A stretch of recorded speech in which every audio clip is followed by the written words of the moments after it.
So let's go ahead and talk about some good things and some bad things when it comes to the Overwatch 2 Cowboy Bebop collab. So first of all, Overwatch 2 has done 3 collaborations, and I guess 4 if you count the throwaway John Cena collaboration. With Cowboy Bebop out currently, and apparently a Porsche collaboration is coming in Season 10. Now, I've had plenty of strong opinions about the previous One Punch Man collaboration, because I think them reusing the Bug Hero skin for the free Moomin Rider skin, and them kind of making the Tatsumatsu skin a blatant recolor, and then asking for $20 is, in my opinion, some of the lowest effort things they've done to date. So they cut a lot of corners the first time around, and I feel like there's no arguing that. And don't even get me started on how ugly Genos Genji ended up being. And I think when it comes to collaborations to celebrate a franchise or whatever, I'm a firm believer that the team should be doing their absolute best when it comes to these collabs so everyone ends up happy. So that's why there was a big problem the first time around, especially if they're going to be charging as much as they do when it comes to these collaborations. Because if you notice, these skins will set you back about $10 more than Helldivers 2. So obviously, that's a decent chunk of change, and I don't see prices for Overwatch 2 declining anytime soon with how much they made in the first year of Overwatch 2. So again, the skins have to at least be good, right?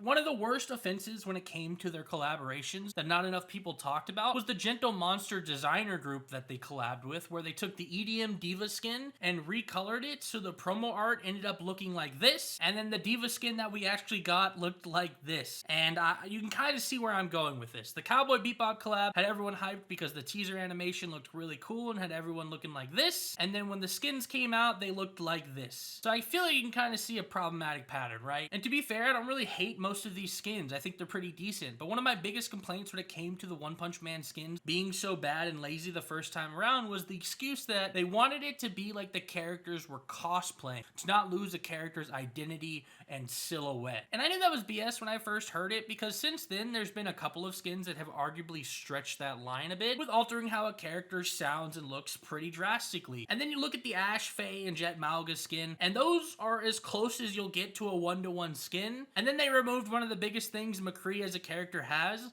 his cowboy hat. So again, it's pretty weird and hard to understand exactly the "we just want them to look like they're cosplaying" explanation, because the Ed Sombra skin is the one that actually fits that description the best, while I think the other three are kind of doing their best to be as close to the source material as possible. As for the Wrecking Ball Ein skin, it kind of feels like an afterthought, so already it feels like they've improved a ton compared to last time, because at a glance, there's some genuine effort put in this time, and without them cutting any corners, honestly, that deserves some praise. But the Spike skin, it's just so ugly and hard to look at, and the art director already came out and confirmed that all of the animations involving McCree using his hat will still exist even if you're using the skin, and we already seen some images of that, so things kind of feel a little janky. It doesn't really make much sense. Also, can I be a bit nitpicky and demanding about this event? I generally don't care for titles in Overwatch 2, but how do you not throw in a Space Cowboy title somewhere for players to get during the Cowboy Bebop collab? Just feels like a giant missed opportunity, to be honest. And I even tweeted the principal artist of Overwatch 2 to maybe get that going, because it's a Cowboy Bebop collab. Just give me my Space Cowboy title with all of the other junk too, and I'll be happy. And also this Sombra Huggin Hammond, I think that's just something that we should be able to get too. Yeah,